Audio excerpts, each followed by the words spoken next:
Buenas tardes, damas y caballeros, señoras y señores. Me corresponde presentar al conferenciante de hoy me agrada mucho porque evidentemente es una oportunidad especial que tenemos los profesores de nuestra vida académica, nos regala estas posibilidades de presentar hoy a una persona que fue alumno tanto de Jaime como mío, ¿no? En fin, José Luis, voy a intentar hacer porque lo que nos interesa es su palabra, por supuesto, ante todo. Entonces voy a hacer una presentación de él lo más breve posible. José Luis González Munuera es licenciado en Bellas Artes, en las especialidades de pintura y dibujo, título que obtiene en el año 1987, pero también licenciado en la especialidad de conservación y restauración de obras de arte, título que consiguió en el año 2013.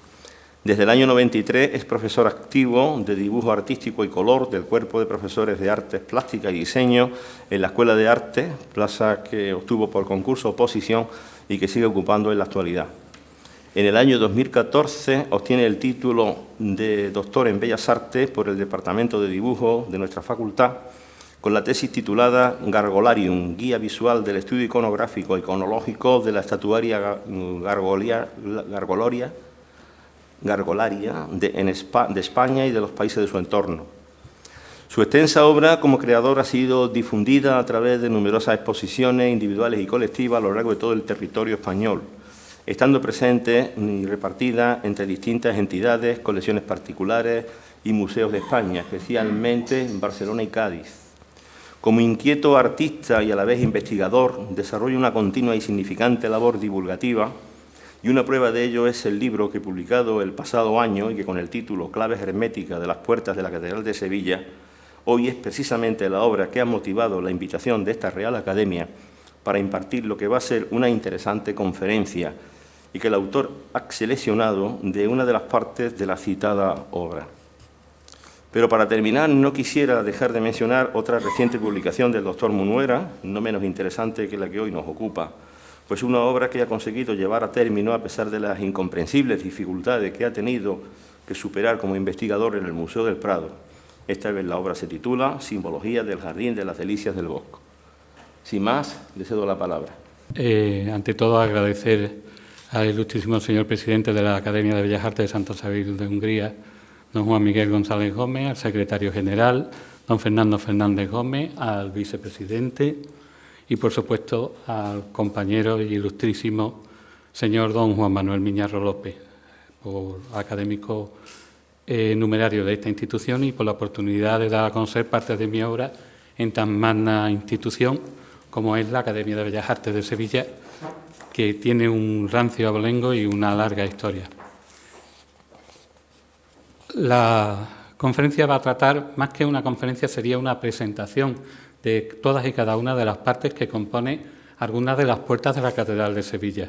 Como estamos muy determinados de tiempo, tan solo contamos con una hora, vamos a hacer un resumen muy breve en el que no se va a tocar todos los elementos que lo componen, pero sí que vamos a entrar en parte de la simbología que lo desarrolla. Y tan solo nos vamos a concentrar en una puerta que es la que yo creo que tiene más interés, porque es la que más carga simbólica tiene y porque, en cierta manera, es la primera que inicia un ciclo sobre la vida de Jesús representada en la Catedral de Sevilla, como sería la Puerta del Nacimiento.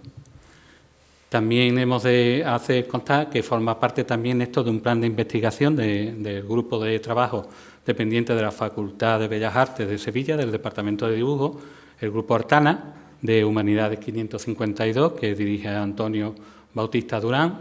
Y bien, empezamos con una cita que nos la dice Fulcanelli y la voy a leer literalmente en su libro El enigma de las catedrales. Dice así: de las tinieblas del exterior, es decir, la ignorancia, el buscador penetra en el interior del templo en busca de la luz, forjándose la victoria de lo espiritual sobre lo material, de la inteligencia sobre el instinto, encontrando ese eje sagrado en el espacio sacrosanto y ordenado del templo, como un lugar oculto al profano, al cual solo se puede acceder atravesando todo el edificio, del atrio al altar, de la periferia al centro puro, del más depurado psiquismo humano durante la iniciática búsqueda. La idea de navegación está incluida en el lugar del edificio que la atraviesa y que se denomina nave, generalmente orientada de este a oeste. con el recorrido que realiza el sol desde el alba al ocaso, sacralizando así el cantero a la naturaleza como obra de Dios, simbolizando a través de la piedra como materia el universo que lo rodea, uniendo el microcosmo con el macrocosmo y lo visible con lo invisible, que provoca en el ser humano una catarsis para recordarle su procedencia y esencia divina.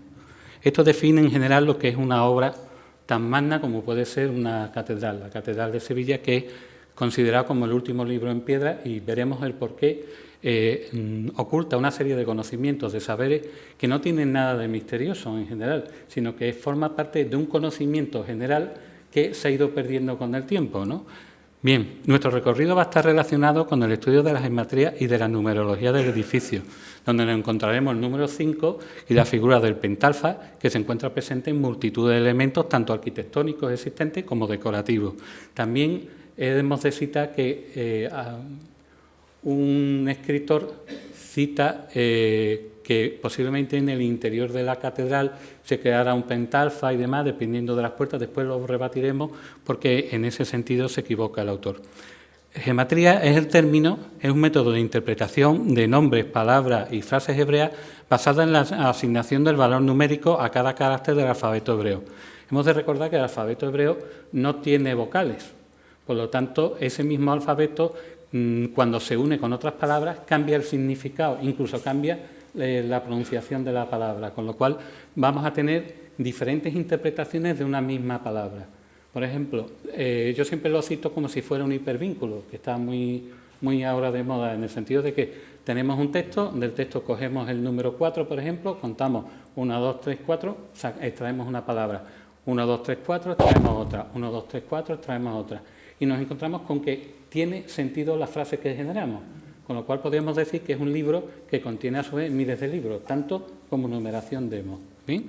Entonces es una forma de interpretar y es una forma que después veremos cómo se desarrolla su interpretación a través de la Kabbalah o la Cábala, depende del autor que lo cite, a través de la Temorá, etcétera, ¿no? El número se indica en el edificio a través de las distintas formas, por ejemplo, a través de las 5 naves, que es la única catedral que tiene 5 naves longitudinales.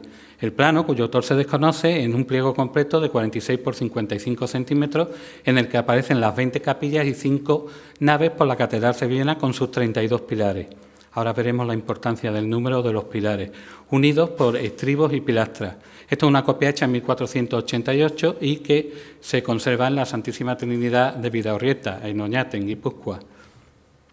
Los 32 pilares que conforman y sustentan la estructura integral del edificio, 3 más 2 nos da 5, las 68 bóvedas, 8 más 6 nos da 14, 1 más 4 nos da 5, es el nombre dado a la puerta del nacimiento como San Miguel, ángel guardián y arcano número 14, 1 más 4 nos va a dar 5, que representa la templanza. Y este, por contraste, entre los arcanos mayores tendrá su gemelo, que será precisamente el arcano 15, el diablo, que el diablo, si lo sumamos precisamente por numerología, 1 más 5 nos da 6.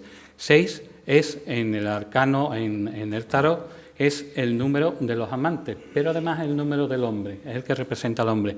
Veremos que el 5, el 7, el 6 y el 9 son números fundamentales en lo que es la composición de toda la catedral. Ese número, el número 6, representará también a otro arcángel, el arcángel San Rafael. Si nos fijamos en el arcano 6, el de los enamorados, el de los amantes, veremos que cada uno de los rayos que lo componen son 24 rayos. 2 más 4 es 6, con lo cual refuerza el sentido del número 6. Además, hemos de pensar que es la catedral número 14 que se comienza en el gótico en España hasta la fecha de inicio, es decir, 1 más 4, 5. Y podemos también decir que es el número central entre los 9 naturales, 1, 2, 3, 4, 5, 6, 7, 8, 9, con lo cual nos encontramos que podríamos establecer un paralelismo entre lo humano y lo divino, como una parte central, ¿no? Como un vínculo, con lo cual ya nos está dando parte del papel real que tiene la catedral en el entorno, ¿no? Es como un vínculo, un puente, de hecho el Papa es un pontífice, es el que une el cielo con la tierra. En la tradición cristiana el pentagrama representa las 5 heridas principales o estigmas de Cristo. Para los pitagóricos los 5 elementos básicos, como la tierra, el aire, el fuego y el agua, más el espíritu o idea de lo divino. Y en su representación vemos que utilizarán lo que sería la sección áurea o el 1,618. La tradición hebrea se relaciona con las 5 puntas de las estrellas y los 5 libros básicos del Pentateuco, que son los libros inspirados supuestamente por Dios a la figura de Moisés. Y el pentalfa, veremos que otras tradiciones, como la árabe, la utiliza en sus actos de magia, incluso en el pueblo judío, ¿no? También se utiliza como un referente. Estamos aquí precisamente viendo la que Gallego, que tiene una guía esotérica de la Catedral de Sevilla, nos presenta como la posibilidad de la inserción de un pentalfa dentro de la catedral. Yo no estoy de acuerdo con esa teoría, primero porque utiliza puertas, como por ejemplo, si vemos aquí, bueno, no se ve, la de San Cristóbal, que está inacabada, la de la Concepción, que es posterior, que se acaba gracias a una donación de una persona para que se pudiera construir la catedral, y por lo tanto tan solo tenemos que formarán parte de la parte superior el Cristo del Millón, la parte inferior sería la puerta del nacimiento y la puerta del bautismo. Yo propongo otro recorrido que se ajusta mucho más a la realidad de la catedral. No se trata de buscar un misterio por buscarlo, sino que ya es suficientemente misterioso la relación de la numerología, la simbología de cada uno de los elementos, incluso el suelo antiguo de la catedral era interesante porque estaba ajedrezado y se podía jugar al ajedrez, y dependiendo de cómo la figura que fuera, tenía un recorrido la catedral u otro, ¿no? Cosa que pienso desarrollar en un libro que alguna vez, si tengo salud, lo haré. Bien, 9 meses son los meses necesarios para un alumbramiento. Son 9 los artesanos que podemos ver que van a alumbrar el nacimiento del templo. Yo pongo siempre como ejemplo la fundación de Norteamérica, en la que aparece precisamente George Washington con su mandil masón, y tiene alrededor otros 8 masones que son los que están creando. Tened en cuenta que la masonería, vamos a llamar, bueno, la masonería es un derivado un poco perverso de lo que sería el oficio de la cantería, ¿no? En el sentido de que deja un momento determinado en el siglo XVII, principios del XVIII, a dejar de hacer la parte práctica, que sería la cantería propia, el trabajo de las piedras, y pasa a formar parte otro tipo de gremios que no pertenecían a la cantería, y pasaría a ser lo que sería la especulativa, ¿no? En la que ya entran en juego otro tipo de herencias y demás, que no vamos a entrar sobre la realidad o no, que no es el lugar que nos ocupa. Bien, este 9 se completaría con la unidad y por lo tanto sería 10, que sería la perfección. Y esa perfección, ¿dónde la vamos a ver? La vamos a ver precisamente en la puerta del nacimiento, con los 10 ángeles que van a representar las 10 esferas de poder del árbol cefirótico, del árbol de la vida, ¿no? Entonces, vamos a ver que esa tríada está compuesta precisamente de 3 en 3. La primera representaría los atributos de Dios, es decir, la parte celestial. La segunda representaría el mundo moral, que es la parte del mundo cristiano, la parte de la espiritualidad. Y la tercera, el mundo físico, la actuación que hay que hacer para poder superarlo. Pero es que el 10º sería la completa armonía del mundo. Bien, el estudio precisamente de ese significado, de ese árbol cefirótico, lo vamos a tener a través precisamente de la Kabbalah, siguiendo esos patrones que hemos definido anteriormente, de que a cada palabra se le asigna un número, y ese número, dependiendo de los demás de su entorno, va a significar, va a cambiar incluso en la forma de pronunciarlo. A ese procedimiento se llama, y yo mi judío anda un poquito fatal, es Ofmat Azeraf, y se hace precisamente con el estudio de los 3 libros principales de la Torá, el Notaricón, la Gematría y la Temurá. Con la aplicación de cada uno de ellos nos va a dar diferentes tipos de lectura, con lo cual no es un libro, son miles de libros. El recorrido que yo aporto con esta obra es simplemente con las puertas contemporáneas, aquellas que nos van a indicar la parte de la vida de Jesús, aunque en el libro se analizan 8 puertas, ¿no? Se analiza también la de la Asunción, se analiza la del Príncipe, se analiza también la de la Anunciación, por llamarlo de alguna manera, y se analiza también la puerta del perdón, aunque no tiene tanta simbología, porque la simbología que tiene es una simbología de carácter árabe por las inscripciones y los refranes del Corán, ¿no? El recorrido que yo propongo es desde la puerta del nacimiento a la puerta de la adoración de los magos, y digo magos con intención. De los magos nos iríamos a la puerta del bautismo, y de la puerta del bautismo iríamos hacia la entrada en Jerusalén, con lo cual haríamos un recorrido y nos daría una N invertida.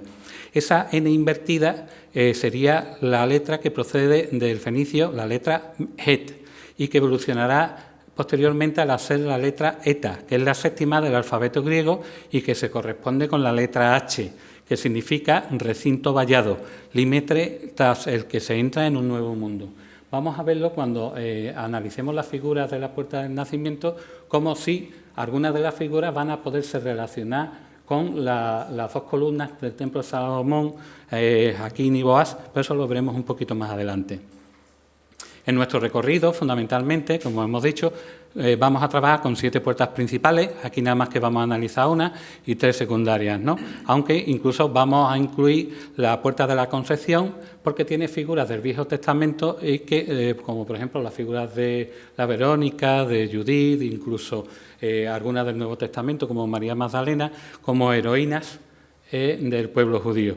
Pero ahí lo que nos va a interesar, porque son posteriores, son a partir de 1800 y pico, son posteriores y el diseño iconográfico participa de Demetrio de los Ríos. Y entonces lo fundamental de esas puertas no es la portada ni es el tímpano, es justamente los capiteles, porque los capiteles son un diccionario alquímico. Ahora lo veremos un poquito más adelante.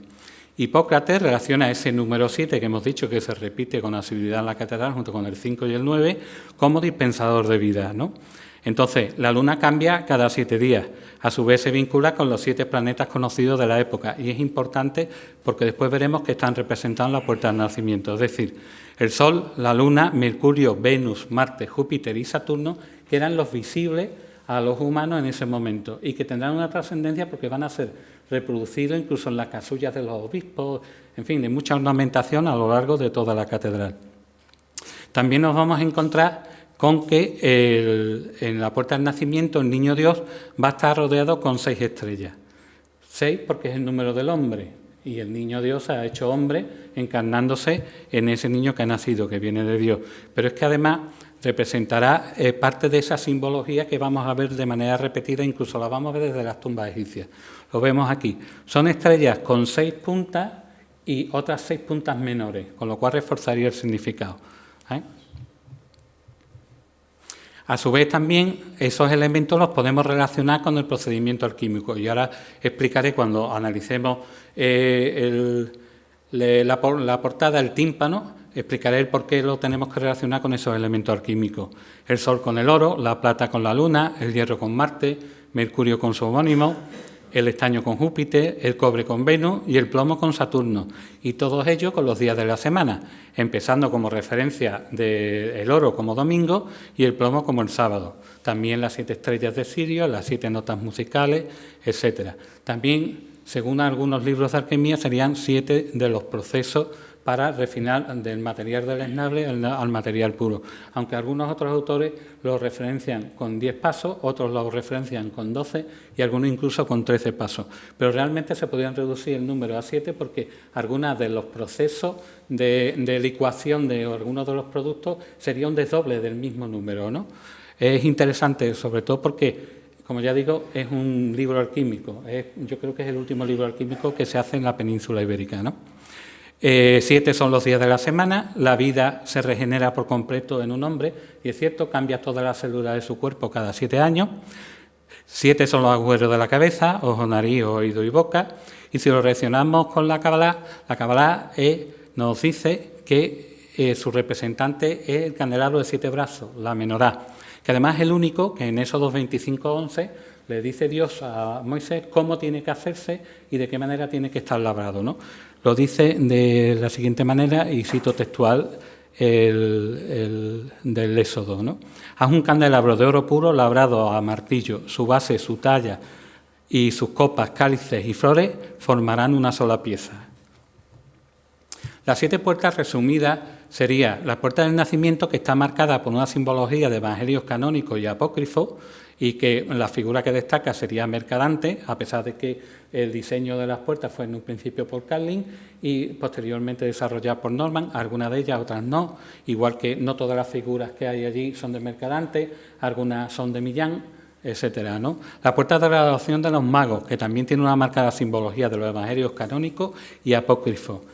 ¿El por qué digo esto? Pues porque el niño que se representa en la puerta de la adoración de los magos tiene la apariencia de un niño de 2 años y solamente en los evangelios apócrifos te dice que los reyes magos o los magos fueron a adorarlo transcurrido el plazo de 2 años, lo cual daría fuerza a la orden que dio que yo lo llamaba mucho cuando mis niños chicos lloraban.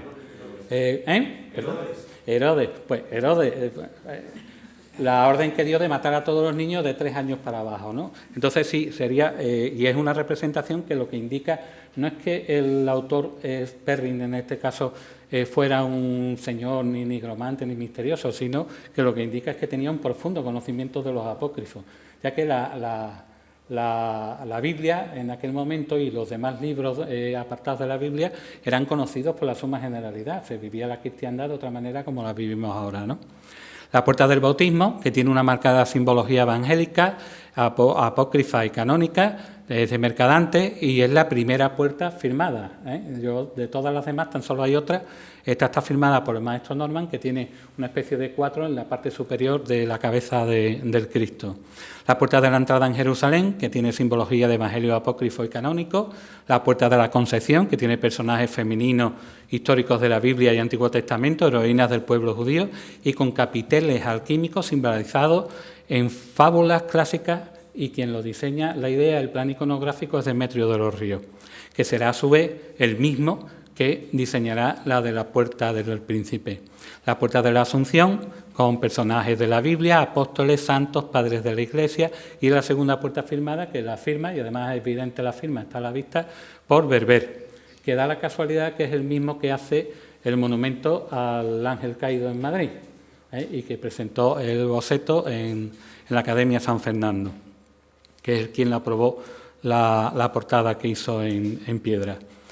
La puerta del príncipe con capiteles alquímicos, que está también hecho por Demetrio de los Ríos, pero esto ya no es un procedimiento, los capiteles que existen en la puerta del príncipe no es un citar cada uno de los elementos, sino que lo que hace es que nos muestra todos y cada uno de los pasos para conseguir la gran obra. La puerta del perdón, que como he dicho anteriormente, tiene simbología musulmana, debido a que ahí están talladas muchas de las sudras de los musulmanes, y las otras 2 puertas no tienen simbología ni importancia, porque una sería la puerta del lagarto y otra la puerta del sagrario, que es de estilo neoclásico y que no entra dentro del estilo de conocimiento de ese momento, ¿no? Como tenemos poco tiempo, vamos a analizar la puerta del nacimiento, en la que podemos considerar que es la primera puerta de la vida física de Jesús.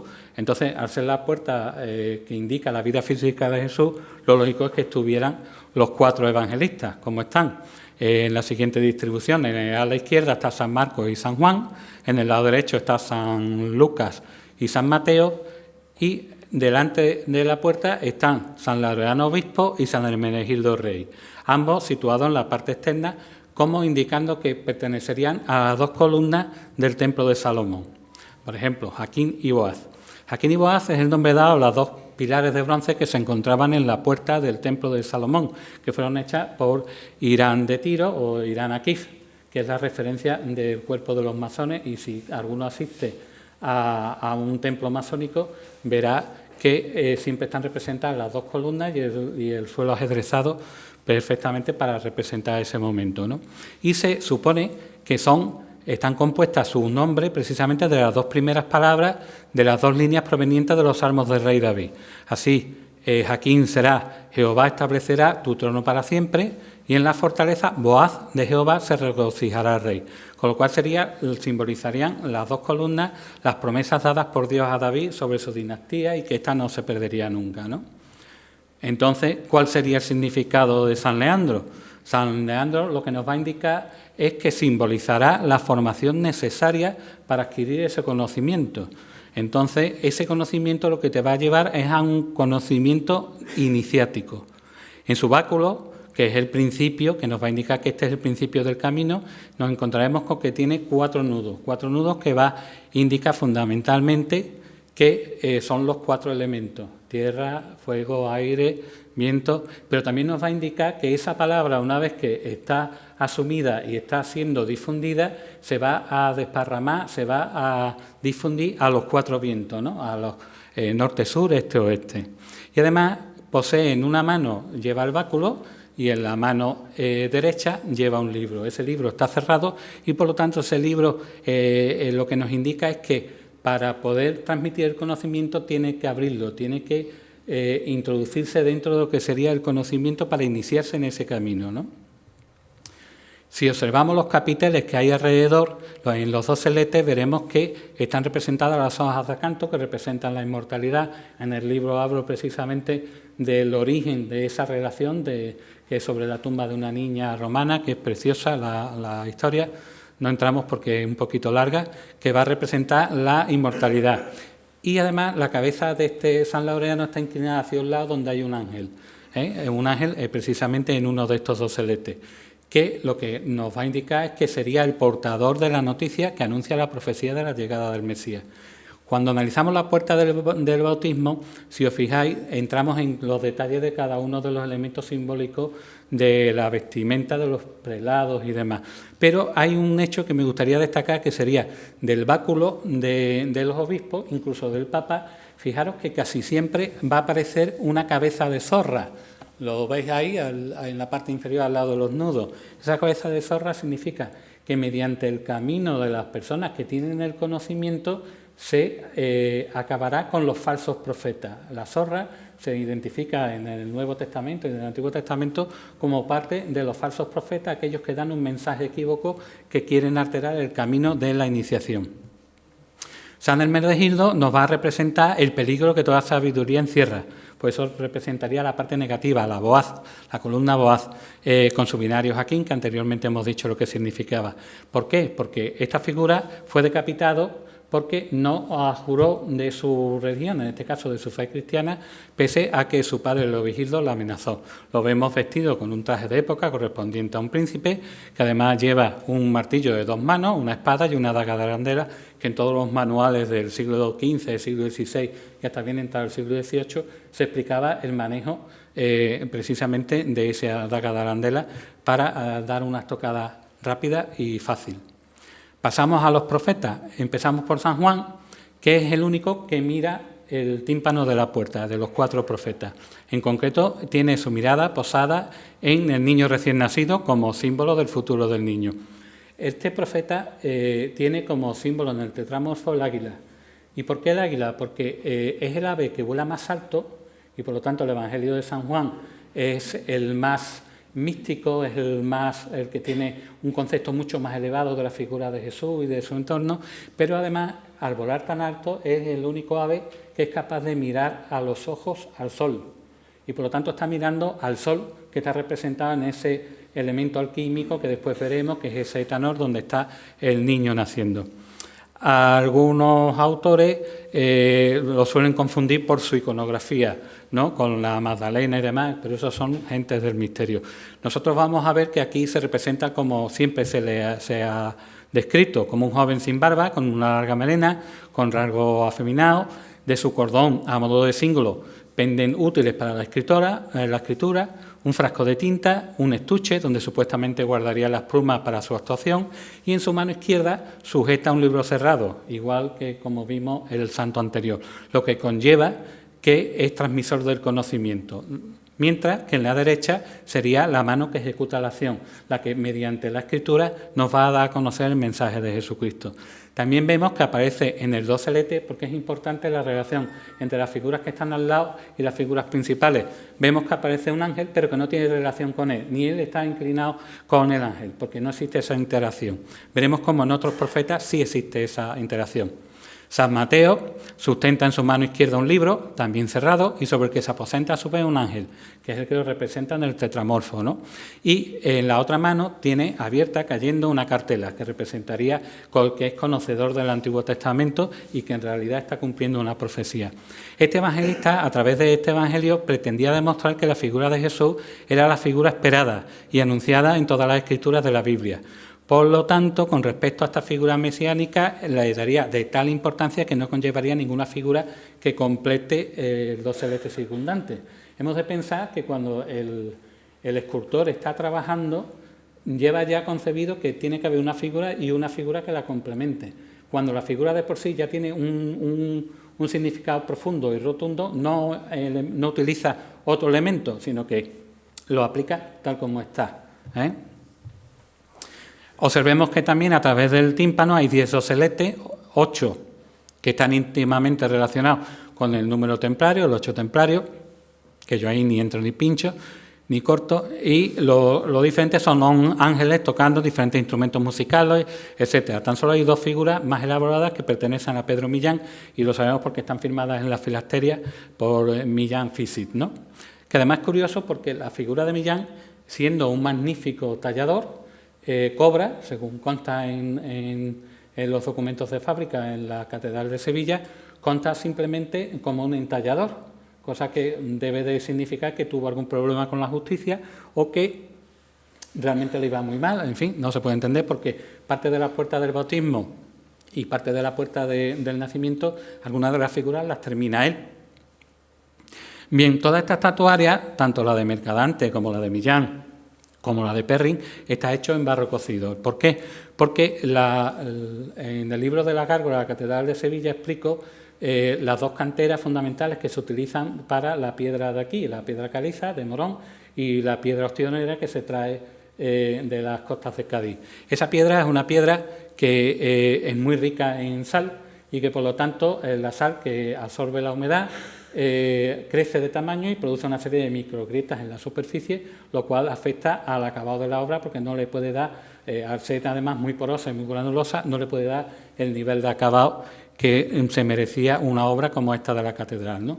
Y por lo tanto se decidió que se iba a usar el barro cocido en todas ellas, ¿no? Sobre todo en el nacimiento del bautismo. Sin embargo, en la Puerta de la Asunción no se usa el barro cocido, se usó por segunda vez porque estuve investigando a ver si en la Sagrada Familia se había usado antes que aquí y sin embargo sí, se usó antes y de hecho se creó el cemento Portland a petición de Gaudí para hacer dentro de lo que era el Parque Portland y demás, hacer ese tipo de material que es el cemento Portland y que esto le causó multitud de críticas por los artistas de la época en Sevilla, ¿no? Como consta en el documento 61.887 del viernes 22 de julio de Sevilla, en la petición formulada al Cabildo y denegación de la misma para quitar y reformar la estatua de la portada principal en acta capitular de 1887, folio 39 bis. Entonces el señor García Valero dijo que había oído a varios artistas de reconocida competencia que las estatuas que estaban poniendo en la portada principal de esta santa iglesia no estaban arregladas al arte y además eran de pésimo gusto y quería su deber es ponerlo en conocimiento del excelentísimo Cabildo para que pudiera tomar alguna resolución y por su parte pedía que se mandara a retirar las estatuas para que fueran reformadas. El señor Deán, como encargado por el testador en invertir el legado destinado para la conclusión de la indicada puerta, dijo que también él había oído censurar la obra de la puerta principal y no había hecho caso porque todo cuanto en ella se había hecho y se estaba haciendo ha sido bajo la dirección del arquitecto don Joaquín Fernández y con la aprobación de la Academia San Fernando. Y respecto a estas estatuas que se estaban colocando, solo tiene que decir que han sido encargadas al escultor señor Berber, que es el mismo que hizo el medallón de piedra que está colocado sobre dicha puerta, y los diseños o modelos que se presentaron con la debida anticipación a la Academia de San Fernando, y ésta los aprobó no de manera ordinaria, sino de especial y laudatoria. El Cabildo, en vista de la manifestación del señor Deán y considerando que el cuerpo facultativo reconocido legalmente en España es la Academia de San Fernando, acordó que se ejecutase con la referida academia, luego aprobado, y de que todo, cuando se haga en adelante, sea también aprobado por la misma. Con lo cual hubo una corriente que iba en contra precisamente de la aplicación de este material. Yo diferiría mucho de esa negativa, porque yo que he tenido la oportunidad de dibujarla, fotografiarla, tienen un altísimo nivel artístico. No sé si los compañeros escultores que saben mucho más que yo, que lo mío es otro campo, pero yo considero que tienen un altísimo valor escultórico y que además tienen todas y cada una, las 49, a pesar que se contrataron 103, me parece, las 49 que sí se entregaron tienen una altísima calidad y tienen un nivel de acabado y cada una tiene su nivel de gestualidad debido al tipo de penitencia que tuvo, el tipo de muerte que tuvo, etcétera. Podemos ver aquí en este dibujo un detalle del nivel de acabado tan exquisito que se consigue con el barro cocido por parte de Mercadante. San Marcos, a cuyos pies aparece un león alado, que es la figura que le representa el tetramorfo, al igual que la figura de San Laureano, aparece con los ojos entornados, como meditando o recibiendo un mensaje, con la cabeza inclinada hacia uno de los dos celetes. Y en uno de esos dos celetes aparece un hombre barbudo con una capucha. ¿Y quién será ese hombre barbudo con una capucha? Que además porta otra cartela. Pues, según dice los estudiosos de los Evangelios, Marcos no fue discípulo directo de Jesús. Los estudios de los Evangelios atribuyen su Evangelio a que estaba inspirado en lo que le contó Pedro, según nos dice Eusebio, obispo de Cesarea. Por lo tanto, tenemos la figura del chivatillo pegado a la oreja del santo que le está diciendo cómo tiene que escribir el Evangelio. Y por último, San Lucas, cuya representación es el toro, precisamente hablando del sacrificio de Zacarías a Dios, que significa o simbolizaría que el hombre puede triunfar por encima de las pasiones animales, nos vamos a encontrar con que en los doseletes cercanos lo que se encuentra en uno son los dragones. ¿Y de dónde puede venir esto? Esto viene precisamente de la referencia a la profecía de David, que nos dice: alabad al Señor sobre la tierra, vosotros los dragones y todos los abismos.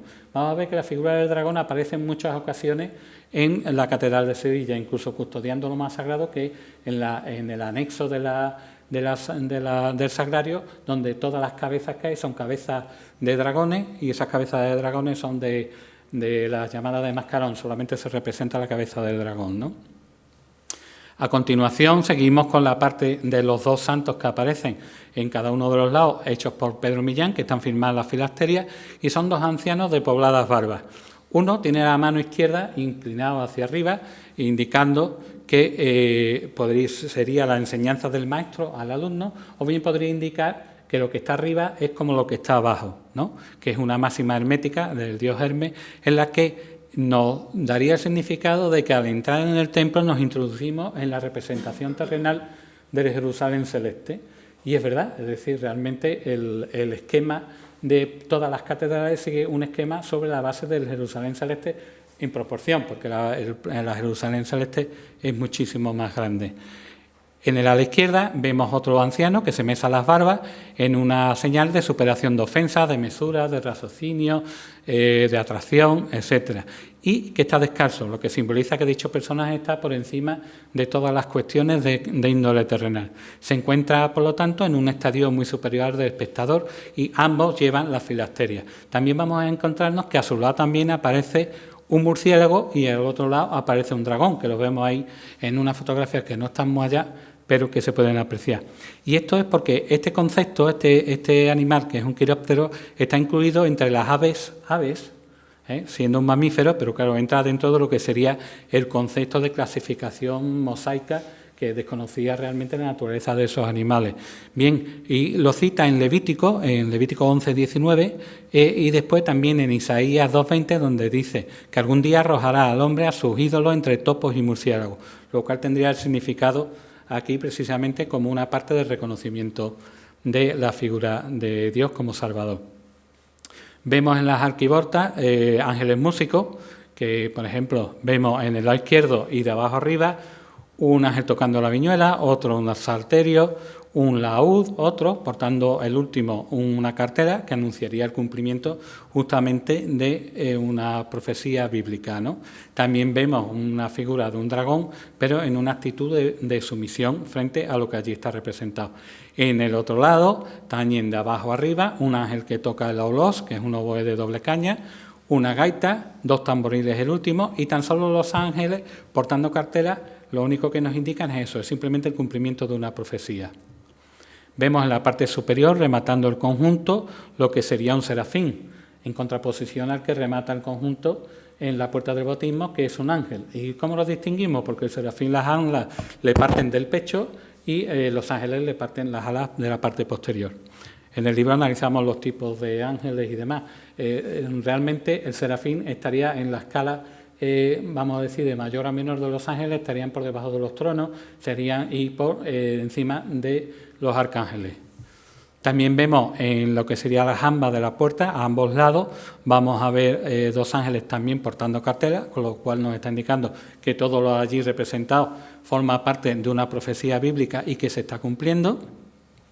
Y a los lados de la puerta nos vamos a encontrar con unos personajes que es una lástima que estén trabajados en piedra ostionera y que la restauración mediante el chorro de arena lo que está haciendo es restarle un poco del volumen y se está cargando parte de lo que sería la volumetría general. El de la izquierda nos podemos encontrar un personaje que tiene una cabeza con unas orejas muy grandes, con un cuerpo así como de serpiente, con unas zarpas por garras, y el de la derecha es un personaje que se repite mucho, casi siempre en las catedrales góticas, que es un personaje que nos está enseñando el trasero. Pero aquí está totalmente, por la calidad de la piedra, que es una pena, porque realmente podríamos entrar a analizar la simbología, pero como lo desconocemos sería muy atrevido por mi parte entrar a valorar esa simbología. Y a ambos lados de la puerta, para el desagüe de las aguas limpias, nos vamos a encontrar dos dragones que, como ya hemos dicho, hemos abundado en el significado. Vámonos a la parte central de la puerta, en el tímpano, donde nos vamos a encontrar al Niño Dios en una especie de pesebre, pero que ese pesebre nos recuerda mucho a lo que sería un atanor alquímico. Es decir, el atanor alquímico, la función que tiene es que siempre tiene que estar ardiendo para que el proceso de reciclado de la materia esté siempre en constante movimiento y se pierda una y otra vez, ¿no?, hasta llegar a la esencia pura.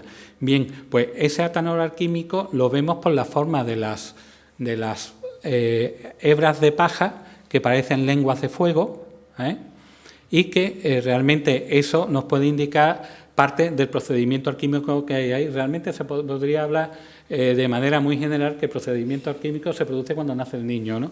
Pero no vamos a entrar en eso porque sería analizar ya el concepto filosófico y no es lo que nos atañe. Hemos de fijarnos que en la parte superior están, como hemos visto anteriormente en un gráfico, resaltar 3 estrellas a la derecha, 3 estrellas a la izquierda, el niño que correspondería a la figura del sol y cuya posición sur-norte nos indicará que la cabeza del niño se encuentra en la parte de la luz, nunca en la parte de la sombra.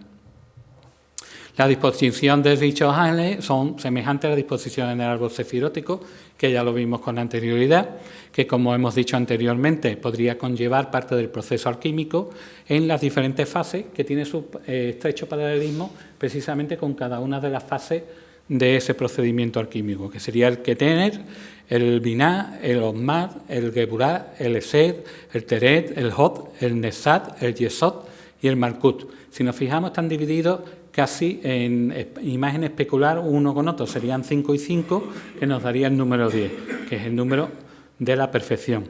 A su vez, podemos, incluso a simple ojo, se puede observar restos de pintura. Sobre todo, hay mucha abundancia de los restos de pintura, según algunos informes de la restauración, que ha padecido las puertas, y digo bien padecido, restos de pintura ocre, porque durante un tiempo se restauró, por llamarlo así, se parcheó algunas de los faltantes con cemento Portland. No hay que ser muy listo para ver que la contracción que puede tener un barro cocido y la contracción que pueda tener un Portland daña la superficie.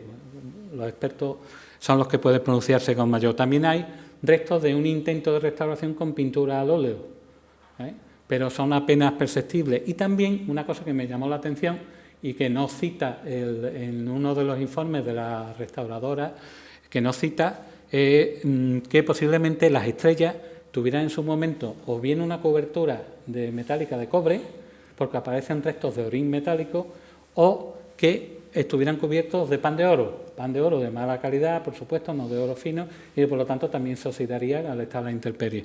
Pero claro, eso no sé, estuve por hacer una recreación de cómo se vería, que la verdad estaría bonito el conjunto. El niño se vería amarillo, como el sol que representa, el fondo sería azul y las estrellas tendrían un color de cobre, que con algunas horas del día brillarían intensamente. A continuación nos fijaremos en la figura de José, cuyo nombre etimológicamente significa el que conoce las cosas y el que alcanza la sabiduría, que observaremos que no porta, por lo tanto en algunos autores incluso dudan de que esa sea la representación de la figura de José, porque no porta los elementos iconográficos cristianos propios, como son la vara de nardo o el bastón reseco ofrecido con una flor, ¿no?, como signo de que aún en la madurez puede dar su fruto. Pero sí nos da una señal que es que porta un gorro frigio, que a su vez tiene varios significados, que sería la parte masculina, en contraposición de la parte femenina, que veremos después su representación alquímica tanto de la Virgen María como de San José, que conlleva además la sublimación del erotismo, que aquí no entramos, la parte masculina, como he dicho anteriormente, la asunción del sacrificio y como símbolo de una persona iniciada en la alquimia, como portador de un conocimiento. ¿Cómo reforzamos esto? Pues lo vamos a reforzar porque nos encontramos que esa figura además porta un símbolo amarrado sobre su cintura. Y eso tiene diferentes significados, porque eso conllevaría un compromiso para cumplir una palabra dada, con lo cual es cierto que le da la palabra al ángel de que va a estar con María, pese a que el niño no es suyo y demás, que además sería una representación del cierre de un círculo mágico que representaría a los altos magos, teniendo dos terrenos distintos, de la cintura para arriba, la parte que va a trabajar en la parte espiritual, de la cintura para abajo, la parte que va a trabajar en la parte material, y que ahora veremos que ese significado posible lo refuerza con tener las dos rodillas descubiertas. Y ese símbolo está compuesto a su vez de 3 cuerdas. 3 cuerdas que, si nos fijamos en la parte de la cuerda, acaba en 3 picos. Esos 3 picos va a representar la unión que hay junto con la Trinidad, que era un triángulo formado por 3 puntas, y además ese triángulo está con el punto, uno de los vértices, apuntando hacia abajo, que representa que el trabajo que él va a realizar, el trabajo por el que él se ha comprometido, se va a realizar en lo terrenal. Si estuviera con el pico hacia arriba, significaría que el trabajo es espiritual, como cuando vemos algunas representaciones en algunos iconos de la imagen de Dios, en la que se ve un triángulo y dentro del triángulo, pues ese es el concepto. Vemos asimismo que tiene ambas rodillas descubiertas, que es un símbolo de iniciado. Lo vamos a ver en muchos santos, por ejemplo, el santo que porta al niño, lo vemos que tiene siempre una rodilla. Dependiendo del tipo de rodilla que tenga, su actuación será en un plano más espiritual o más físico. En este caso, tiene ambas, y por lo tanto la derecha, que representa al Padre, que representa la autoridad, y a su vez representa el poder no material, mientras que la rodilla izquierda representaría a la Madre y a los poderes de índole material, lo matérico y la naturaleza. Una de las cosas que vamos a ver mucho en los santos es que tienen un pie calzado y un pie descubierto. El pie calzado indica que es muy afín a lo material, que su actuación está en lo material, y el pie descubierto, como iniciado, nos va a indicar, dentro de esa base iconográfica, que tiene una relación con lo espiritual, que tiene una relación que va más allá de lo meramente matérico. Vemos, volviendo al mundo alquímico, vemos a su vez que en este caso la Virgen representaría el mercurio, la parte negativa, cuya humedad va a ser absorbida por el azufre, que sería el símbolo del hombre, ¿no? Y lo vemos además porque si trazamos una línea desde el peso solar del niño hacia los ojos de la Virgen y desde el peso solar del niño hacia los ojos de San José, vemos que hace el signo del equilibrio, el signo de Libra.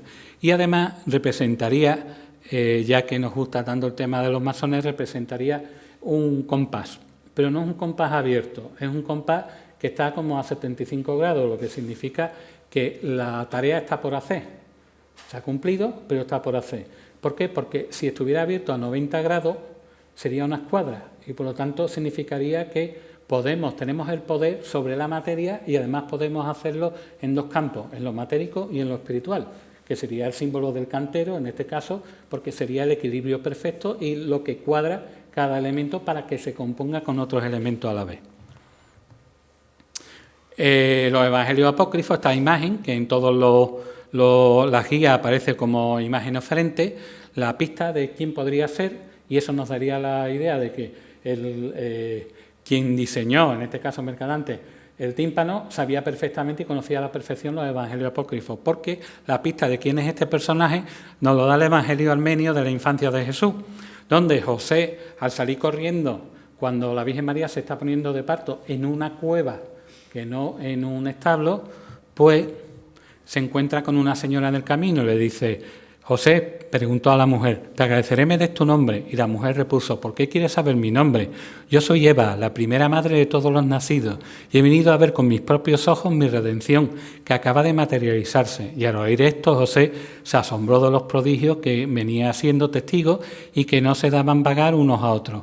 Habiendo llegado a la caverna, se detuvieron a cierta distancia de la entrada, y de súbito vieron que la bóveda de los cielos se abría y que un vivo resplandor se esparcía de alto a bajo. Una columna de vapor ardiente se erguía sobre la caverna y una nube luminosa la cubría, y se dejaba oír el coro de los seres incorporales, ángeles sublimes y espíritus celestes que, entonando sus cánticos, hacían resonar incesantemente sus voces y glorificaban al Altísimo. He añadido los ángeles porque en ningún momento se citan los coros de ángeles ni que estuvieran bailando y demás en los dos autores que lo citan el nacimiento de Jesús en los evangelios, ¿no? Así observamos cómo ese coro de ángeles que se representa, posteriormente vamos a ver en qué referencia hay dentro de los evangelios apócrifos. Pero la ofrenda que porta esta imagen, esta persona oferente, nos indica que tiene un alto parecido con otras representaciones del tarrito de ungüento que utilizó María Magdalena para ungir los pies de Jesucristo, ¿no? Y si nos fijamos, tiene la misma forma y estructura a como se ha representado a lo largo de la historia del arte la figura de María Magdalena, que en este caso sería Eva, y nos da precisamente varias pistas. Una de ellas es que lleva el pelo tapado, lo que representaría en el románico y posteriormente en el gótico y demás, en las representaciones las mujeres casadas no enseñaban el pelo porque se consideraba un signo de sensualidad y demás, y de hecho hoy día en algunos países más, pues donde gobiernan otras culturas, pues se considera casi una ofensa que una mujer vaya con el pelo suelto.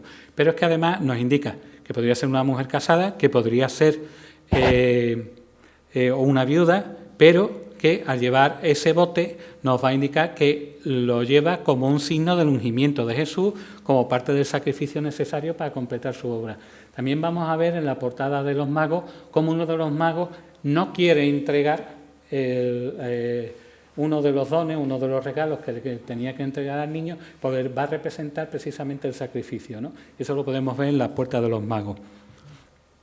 A la izquierda vemos las figuras tradicionales del buey y la mula, que no aparecen en los evangelios canónicos, que es una cosa que pone de moda San Francisco de Asís, que además lo recupera de otro evangelio apócrifo, pero si nos fijamos están encerrados a una aldaba, lo que indica que para adquirir ese conocimiento hay que llamar, y hay que llamar de una manera muy determinada, ¿no? Bien, San Francisco de Asís se basa precisamente en el evangelio del pseudo Mateo para narrarnos la historia del buey y la mula, que como digo, ninguno de los dos profetas que reflejan el nacimiento de Jesucristo en su evangelio lo incluyen. El tercer día después del nacimiento del Señor, María salió de la gruta y entró en un establo y depositó al niño en el pesebre, y el buey y el asno lo adoraron. Entonces se cumplió lo que había anunciado el profeta Isaías: el buey ha conocido a su dueño y el asno el pesebre de su Señor. Y en estos mismos animales que tenían al niño entre ellos, lo adoraban sin cesar. Entonces se cumplió lo que dijo por boca del profeta Habacuc: te manifestará entre dos animales. Y José y María permanecieron en este sitio con el niño durante 3 días, dando así cumplimiento a las profecías del profeta Habacuc y del profeta Isaías. Vemos justo encima de ese establo, donde se encuentra el buey y la mula, una rueda de personajes que bailan alrededor de un coro. Y precisamente bailan con una figura de un gaitero. El gaitero tradicionalmente se representa casi siempre como un personaje que es capaz de despertar la lujuria con la música suya. Por lo tanto, los Holbein, Bruegel y demás lo representan casi siempre al gaitero itilifálico. Es una forma. Pues bien, ese corro está compuesto, como vemos, por 5 personajes y además está coronado por un ángel. Esa perspectiva, algunos autores la relacionan con la rosa de 5 pétalos, que sería la flor del loto, que conllevaría precisamente el rastro de la evolución, de que todo permanece, que todo el ciclo de la vida, muerte y resurrección, se va completando con la figura que allí se representa. Ambas imágenes están coronadas con un ángel y de nuevo aparece el 5. Ese ángel, si nos fijamos, después lo analizaremos, no mira a nadie, es decir, no mira ni a lo que está pasando en el tímpano, ni mira ninguna figura, está con la mirada perdida hacia el universo, ¿no? También podemos observar que las 3 figuras principales están cubiertas por sendas dovelas formadas cada una por 3 arcos ojivales, lo que de nuevo nos dará el número 9. Y el número 9 lo que significa la obra completa y conclusa, es decir, se cierra un ciclo con el nacimiento del niño y por lo tanto comienza a partir de ese momento la vida del niño. Y esa imagen la sacamos no de los evangelios canónicos, sino la sacamos del evangelio árabe de la infancia de Jesucristo, donde se nos narra: y en aquel momento llegaron unos pastores y encendieron una gran hoguera y se entregaron a ruidosas manifestaciones de alegría y aparecieron unas legiones angélicas que empezaron a alabar a Dios y los pastores también lo glorificaron. Y por último podemos observar 13 personajes que están viendo, que se supone que es un pueblecito, que es Belén, pero que por desgracia algunos han perdido la cabeza, otros han perdido las manos y por lo tanto no podemos entrar en un estudio simbólico de lo que podrían representar. Estuve intentando antes de terminar el libro a ver si podíamos encontrar incluso un movimiento musical por la ubicación de las cabezas, como si fueran negras y tal, como si encontramos en el Jardín de las Delicias del Bosco, que hay una serie de elementos, y como también encontramos en la cena de Leonardo da Vinci, que cada una de las cabezas de los apóstoles dan lugar a unas notas y esas notas dan lugar a una melodía, ¿no? Y ya está. Y por último, enseñaros algunos de los más de 300 dibujos que componen las 7 puertas.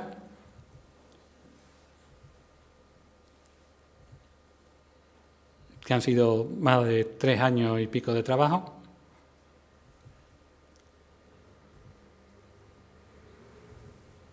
Ya os digo que se representan las 7 puertas y desde aquí os tiro que podemos hacer una serie de conferencias sobre las puertas, una por cada puerta, porque cada una tiene para... Aquí hemos ido muy rápido porque estaba agobiado con el reloj y hemos ido muy rápido porque tiene mucha más enjundia la...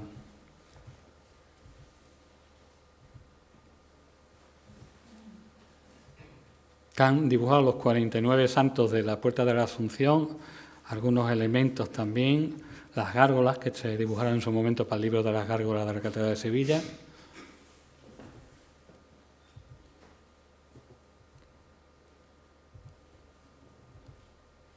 ¿Veis? En concreto este es el mago que no quiere darle...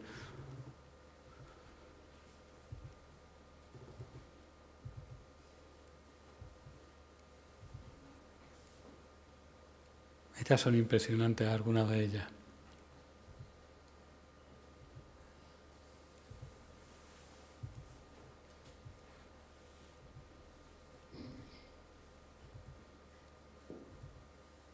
Y ya está. Quedo a vuestra disposición para lo que necesitéis.